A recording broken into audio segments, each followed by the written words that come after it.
Hello everyone, कैसे हो सब। सभी का स्वागत है एक नई वीडियो में। और आज हम कर रहे हैं chapter number 2 international financial market. जिसने पहले की वीडियो नहीं देखी है आप जाके देख सकते हो चैनल पर। चैनल को सब्सक्राइब करो और जाके वीडियो को देखो। चलो गाइस स्टार्ट करते हैं हम। Meaning of financial market.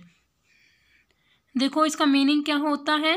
It is a place where financial securities are bought and sold. इसमें बताया गया है जहाँ पर फाइनेंशियल सिक्योरिटीज को लिया जाता है और बेचा जाता है। It comprises of stock market, currency market and bond market, derivative market, commodity market and money market. मतलब कि इसमें ये सारी की सारी चीज़ें आती हैं। कौन कौन सी? मनी मार्केट आती है, स्टॉक मार्केट आती है, डेरिवेटिव मार्केट आती है एंड कमोडिटी मार्केट आती है। There are a set of rules and regulations to be followed by all the traders। इसमें बताया गया है ये सेट होता है रूल्स का। इसमें सारे के सारे रूल्स और रेगुलेशंस लिखे जाते हैं जो कि सभी ट्रेडर्स के द्वारा फॉलो किए जाते हैं। ओके, आई थिंक समझ आया होगा आपको। चलो अब देखते हैं next objective of financial market.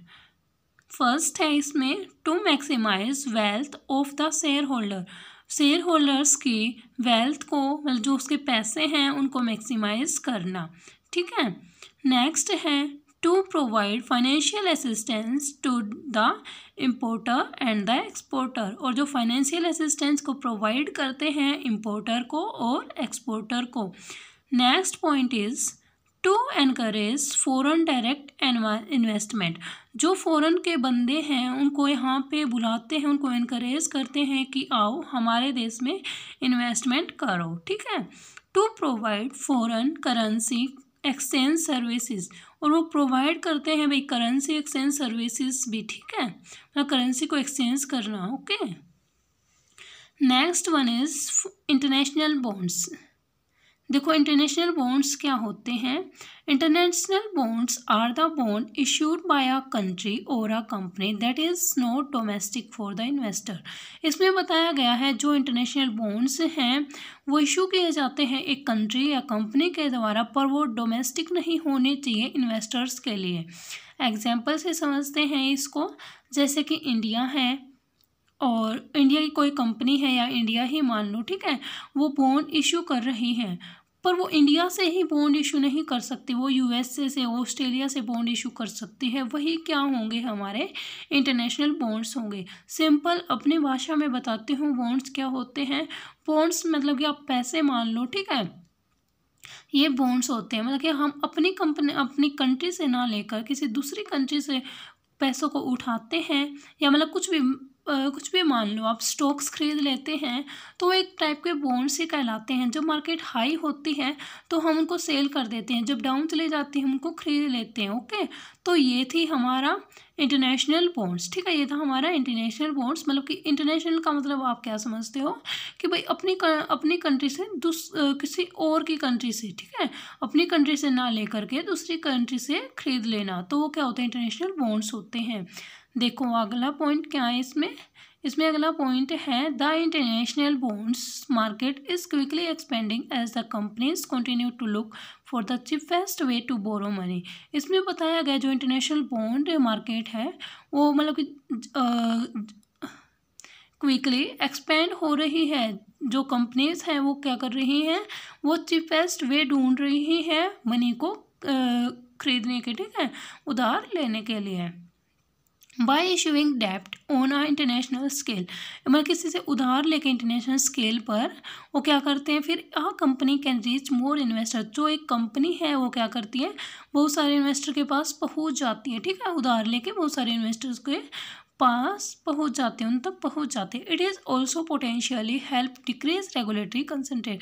और ये क्या है फिर इसमें मतलब कि सभी में मतलब कि ये बढ़ जाते हैं हमारे जो स्टॉक हैं बॉन्ड से, तो फिर जो होल्डर होता है तो उसके पास मतलब कि उसका बर्डन कम हो जाता है। ठीक है, ये था हमारा इंटरनेशनल बॉन्ड्स। दोबारा बताती हूँ मैं एक बार आपको। जो इंटरनेशनल बॉन्ड्स है अपनी कंपनी से ना खरीद कर किसी दूसरी कंपनी से खरीदे जाते हैं, वो क्या होते हैं, हमारे इंटरनेशनल बॉन्ड्स होते हैं। अब देखते हैं टाइप्स ऑफ इंटरनेशनल बॉन्ड्स। देखो इंटरनेशनल बॉन्ड्स के टाइप, एक है डोमेस्टिक, एक है यूरो और एक है फॉरेन। ठीक है, ये 3 टाइप हैं। नेक्स्ट देखते हैं इसमें, the category are based on the country of the issuer, the country of the investor and the currency issued.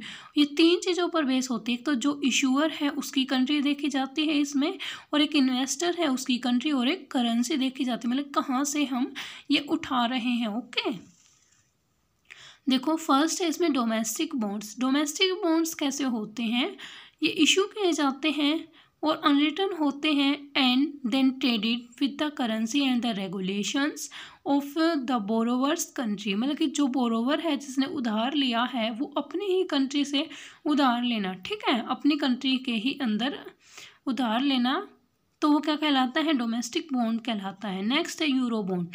Euro bond होता है मतलब यूरोपियन कंपनी में जाके, यूरोपियन कंट्री में जाके। नेक्स्ट है फॉरेन बॉन्ड। फॉरेन बॉन्ड में क्या है, फॉरेन से लेना। ठीक है, जैसे कि इंटरनेशनल बॉन्ड्स है वैसे ही फॉरेन बॉन्ड्स हैं। अब देखते हैं इसको deep.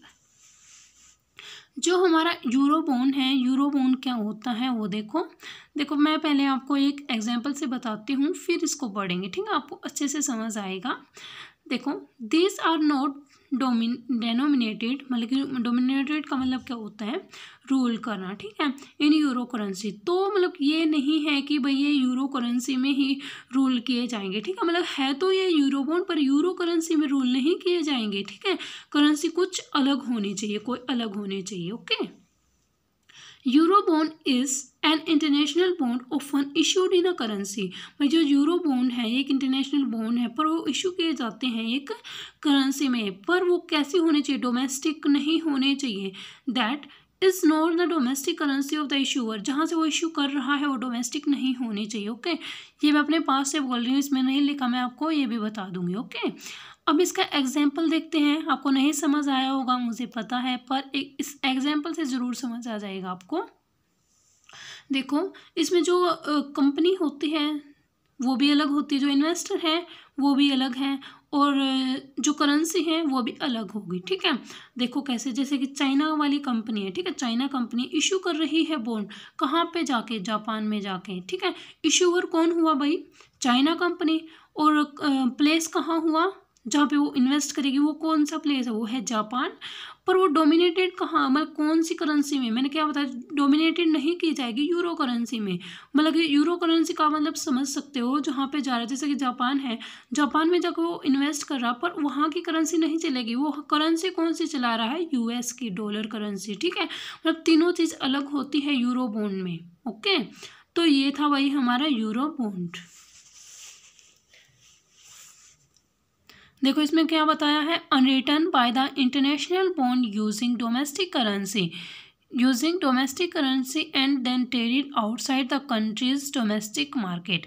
A euro bond is a long-term bond. It is issued and sold outside the country where it has been ruled.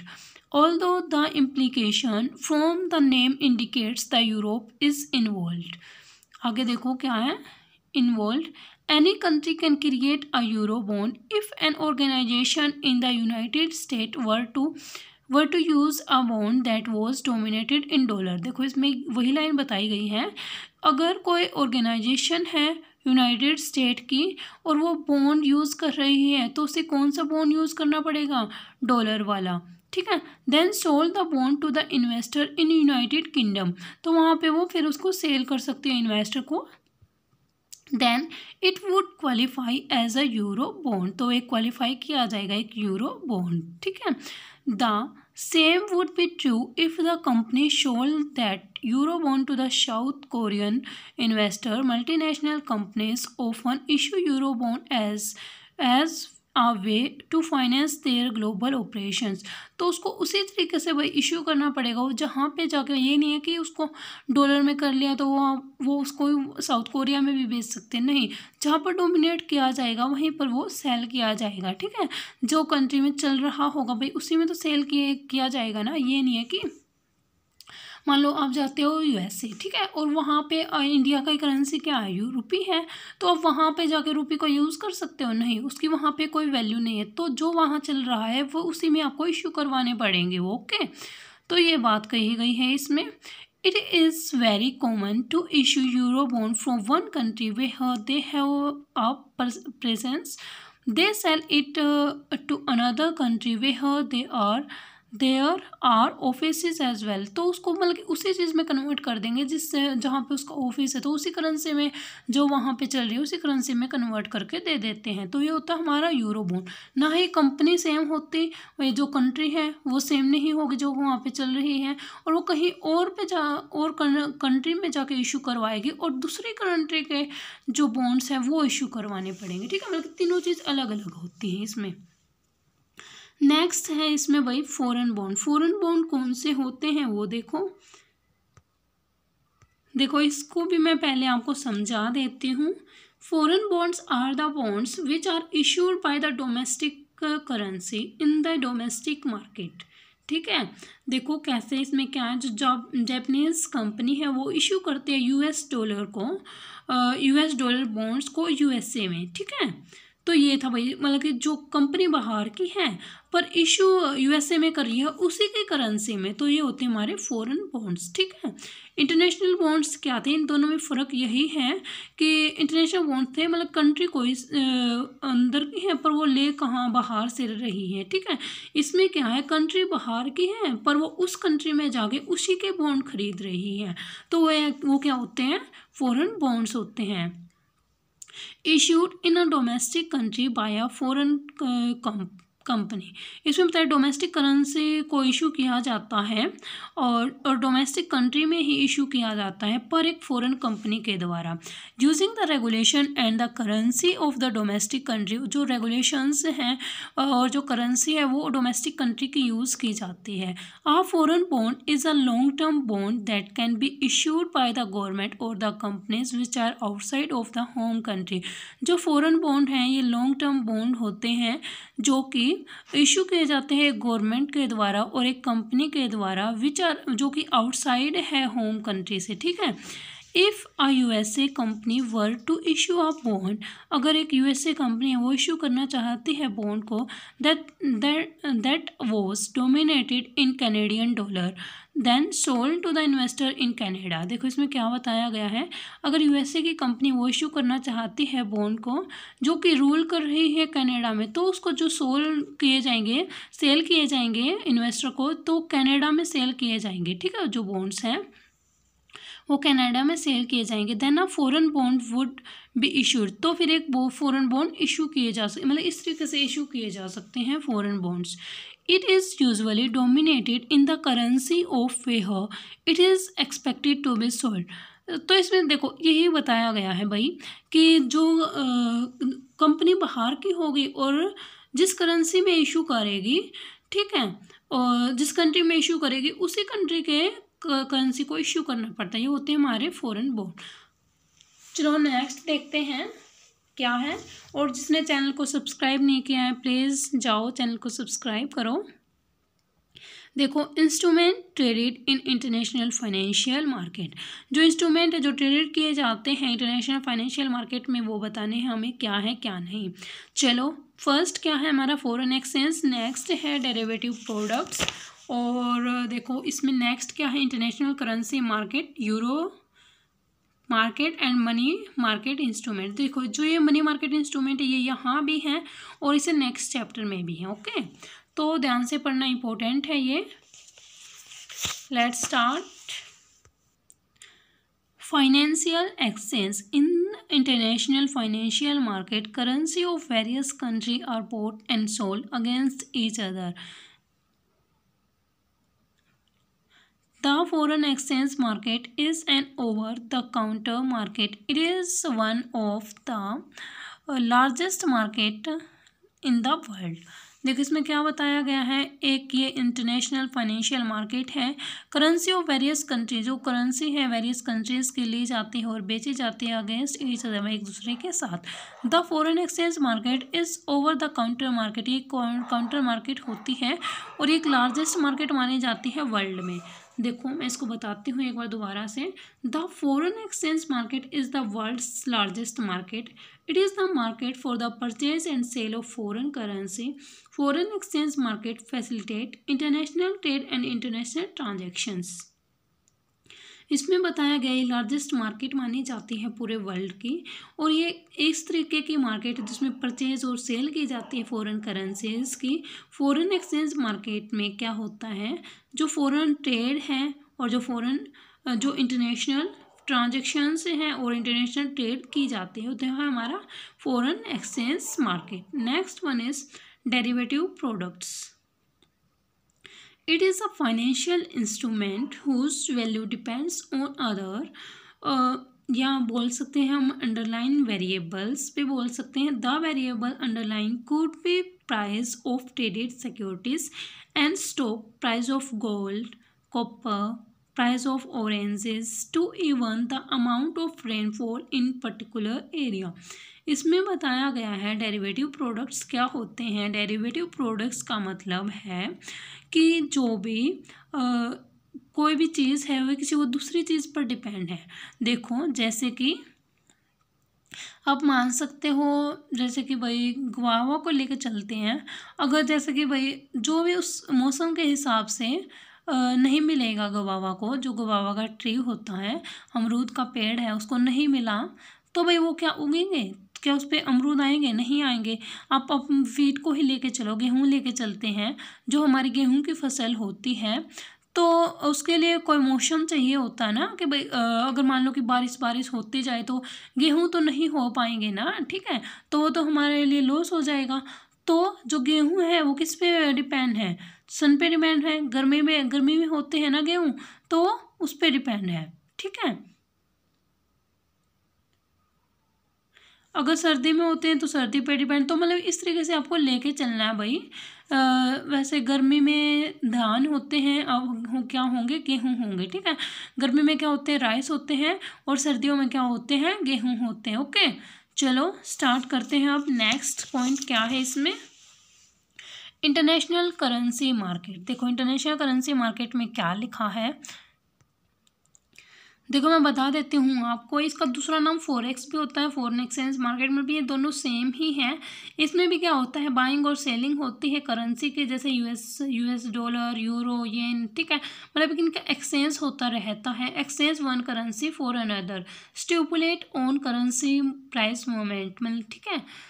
तो इसमें भी यही है भाई जो उसमें था, थोड़ा सा चेंज है बस, ठीक है। नेक्स्ट देखो इसमें क्या है, euro currency market. Euro currency market क्या होती है? ये रिप्रेजेंट करती है मनी मार्केट को, in which euro currency that is a currency held in bank outside of a country where it is a legal tender is borrowed and lent by the bank in Europe. समझ आया? नहीं? चलो दोबारा देखते हैं इसको क्या है। ये रिप्रेजेंट करता है मनी मार्केट को जो कि यूरो करेंसी में है, ठीक है। और that is currency held in a bank, और वो करेंसी कहाँ है? बैंक में है, जो कि बैंक कहाँ है? Outside of a country where the legal tender is borrowed, जहाँ पर जो लीगल टेंडर है वो बोरो किए जाते हैं और लैंड किए जाते हैं बैंक के द्वारा, जो कि कहाँ है? यूरोप में। एक बार दोबारा देखो भाई क्या है इसमें, जो एक बैंक है यूरोप में, वो बैंक है, और जो भी लैंड करना, मतलब कि उधार देना और उसमें मतलब कि लैंड करना, ठीक है, उधार देना, बैंक पैसे उधार देता है, तो सारा का सारा जो लीगल टेंडर है वो यूरोप के हाथ में है। यूरोप के मार्केट में जो करेंसी है, तो मतलब कि सारा का सारा यूरोप में ही हो गया ना, ठीक है। तो यूरो करेंसी मार्केट तो यूरोप में होगी, वहीं पे उसकी करेंसी होगी, यूरो करेंसी होगी, वही उसकी मार्केट में होगी, वही उसके बैंकों में होगी यूरो करेंसी, और वही देगी और वही जमा करवाएगी, ठीक है। जैसे कि इंडिया करेंसी हो जाता तो वही इंडिया करेंसी मार्केट, तो इंडिया के पैसे वहाँ पे होते। ओके, देखो नेक्स्ट मनी मार्केट इंस्ट्रूमेंट्स में क्या है। देखो the money market is a market for short term funds which deals in the monetary assets whose period of maturity is up to 1 year. इसका जो ये डील करता है मॉनेटरी एसेट्स में, जिसका पीरियड कितना होता है? 1 साल होता है, और कोई फाइनेंशियल लोकेशन, जो कोई भी फिजिकल लोकेशन नहीं होती, इसकी इंटरनेट से करा जाता है, ये फ़ोन से किया जाता है, लैपटॉप से में किया जाता है, but it has an activity conducted over telephone. इस जो एक्टिविटी वो टेलीफोन पे की जाती है, इंटरनेट के थ्रू की जाती है। इसके अंदर देखते हैं क्या क्या है भाई। देखो इसमें है ट्रेजरी बिल। जो ट्रेजरी बिल है और commercial paper, euro commercial paper, certificate of deposit, banker acceptance and bonds and note issue. जो टी बिल्स हैं वो जीरो कूपन बॉन्ड होते हैं। जीरो कूपन बॉन्ड अब समझो आप कैसे कि इन पे जो कि इंटरेस्ट है भाई वो नहीं लगता, ठीक है। और ये इशू किए जाते हैं आरबीआई के द्वारा, ठीक है, on the behalf of Indian government. Indian government के उनके बिहाफ से कौन खरीदता है? आरबीआई खरीदता है, इशू करता है इशू एट डिस्काउंट। पर इसमें क्या होता है, देखो इंटरेस्ट तो लगता नहीं, पर प्रॉफिट कैसे होगा? ये डिस्काउंट पर लिए जाते हैं और रिडीम किए जाते हैं पार पर, ठीक है। कैसे समझो, यहाँ पे देखो जो टी बिल्स हैं वो जीरो कूपन बॉन्ड होते हैं, इशू किए जाते हैं आरबीआई के द्वारा on the behalf of government, issue किए जाते हैं डिस्काउंट पर और रिडीम किए जाते हैं पार पर। जो मिनिमम अमाउंट होती है वो होती है 25,000। अब देखो इसकी, जैसे कि कोई भी भाई चीज़ है तो उसकी फेस वैल्यू 1 लाख है, पर वो डिस्काउंट में दे दी हमने उसको, ठीक है, 98,000 में दे दी, 98,000 में। और जो उसकी फेस वैल्यू थी कितनी थी? 1 लाख थी। उसको फिर बल्कि 2,000 का प्रॉफिट हो गया, 2,000 का प्रॉफिट हो गया ना उसको, ठीक है। तो ये था हमारा टी बिल। आगे देखो इसमें क्या है, it is for short term, short term के लिए होता है तो रिस्क भी कम होगा इसमें। और टाइम कितना है? 14 से 364 डेज, ओके, 1 साल। नेक्स्ट है इसमें कमर्शियल पेपर। कमर्शियल पेपर देखो होता क्या है भाई, ये अनसिक्योर होते हैं और शॉर्ट टर्म इंस्ट्रूमेंट होते हैं जो कि इशू किए जाते हैं कॉरपोरेशन के द्वारा। जो टी बिल्स थे वो किसके द्वारा इशू किए जाते थे? आरबीआई के द्वारा, और जो इंडियन गवर्नमेंट के बिहाफ पर ये इशू किए जाते हैं कॉरपोरेशन के द्वारा, कंपनी के द्वारा, typically for financing account receivable and investors. It is usually issued at discount reflecting prevailing market interest rate. Maturity on the commercial paper are usually up to the maximum maturity. मतलब fix होता है इसका time period. देखो जो ये है invest कितना किया जाएगा इसमें? 5 लाख। जैसे कि इसमें जो मिनिमम इन्वेस्टमेंट थी वो कितनी थी? 25,000 थी, और इसमें कितनी है? 5 लाख। ये इशू किए जाते हैं डिस्काउंट पर और रिडीम किए जाते हैं पार पर। इन दोनों में डिफरेंस क्या रह गया फिर? जो ऊपर वाले थे टी बिल्स वो इशू किए जाते थे आरबीआई के द्वारा और ये कॉरपोरेशन के द्वारा, ओके। नेक्स्ट देखो euro commercial paper. Euro commercial paper कौन से होते हैं? ये अनसिक्योर होते हैं, शॉर्ट टर्म के लिए होते हैं, इशू किए जाते हैं बैंक के द्वारा और कॉरपोरेशन के द्वारा। ये कोई से भी इशू करवा सकता है, बैंक भी ले सकती है और कॉरपोरेशन भी ले सकती है, ठीक है। In the international money market dominated in currency that differ from the corporation and corporations domestic currency. Next one is certificate of deposit. Certificate of deposit होता है कि भाई इसमें है, देखो this is saving certificate entering the barrier to risk. देखो जिसके पास ये एक तरीके का सर्टिफिकेट होता है, जिसके पास भी जो सर्टिफिकेट होगा उसी को ही पैसे मिलेंगे, ठीक है। तो ये था इसमें। Next one is banker acceptance. Banker acceptance में क्या है? This is just short term credit investment credited bye non financial firm. जो नॉन फाइनेंशियल फर्म है उनके द्वारा क्रिएट की जाती है ये, और गारंटी दी जाती है बैंक के द्वारा। Such acceptance are related to discount from the face value on the secondary market, ठीक है। तो ये भी मतलब कि डिस्काउंट पर ट्रेड की जाती है। Next one is bonds and note issue. जो नोट हैं वो क्या होते हैं? वो प्राइवेट कंपनी के होते हैं, और जो बॉन्ड है वो पब्लिक कंपनी के होते हैं। अब देखो इसमें क्या है, a note is a debt security. जो नोट है वो एक प्राइवेट कंपनी की सिक्योरिटी होती है, और जो डेट सिक्योरिटी है, ठीक है, वो प्राइवेट कंपनी की होती है। यूजुअली मैच्योरिटी पीरियड इसका होता है 1 साल से 10 साल। इन कंपैरिजन बिल मैच्योर, जो बिल है वो मैच्योर होता है 1 साल, ठीक है, इन लेस देन 1 ईयर, मतलब 1 साल से कम। और जो बॉन्ड्स हैं वो पब्लिक कंपनी के होते हैं, ये मैच्योर होते हैं 10 से ज़्यादा साल के लिए। Often the term note and bonds are usually interchangeable, और ये दोनों के दोनों क्या है? इंटरचेंजेबल है। तो भाई ये हमारा चैप्टर था, चैप्टर नंबर 2। आई होप सभी को समझ आया होगा। एक बार दोबारा देख लेते हैं इसको, 2 मिनट में रिवीजन करते हैं इसकी क्या पढ़ा है हमने। चलो बिना टाइम वेस्ट किए, और आप भी बिना टाइम वेस्ट किए चैनल को सब्सक्राइब कर लेना। जो फाइनेंशियल मार्केट है वो उसमें क्या होता है, ये एक प्लेस होता है जहाँ पर फाइनेंशियल सिक्योरिटीज़ खरीदी जाती है और बेची जाती है। और इसमें क्या क्या इंक्लूड होता है, stock market, currency market, derivative और ये सारी चीज़ इंक्लूड होती हैं कि रूल और जो रेगुलेशंस हैं वो सारी की सारी मेंशन होती है इसमें, जो कि ट्रेडर के द्वारा फॉलो की जाती है। इसके ऑब्जेक्टिव क्या है, मैक्सिमाइज करना वेल्थ को, शेयर होल्डर्स की प्रोवाइड करना असिस्टेंस इंपोर्टर को और एक्सपोर्टर को, फॉरेन डायरेक्ट इन्वेस्टमेंट के लिए इनकरेज करना और जो फॉरेन करेंसी एक्सचेंज सर्विसेज है वो प्रोवाइड करना। इंटरनेशनल बॉन्ड्स कौन से होते हैं, इंटरनेशनल बॉन्ड इशू किए जाते हैं कंट्री के द्वारा, पर वो डोमेस्टिक नहीं होने चाहिए इन्वेस्टर के लिए, ठीक है, कहीं बाहर से। Type of international bonds, international bond domestic, foreign and euro bond.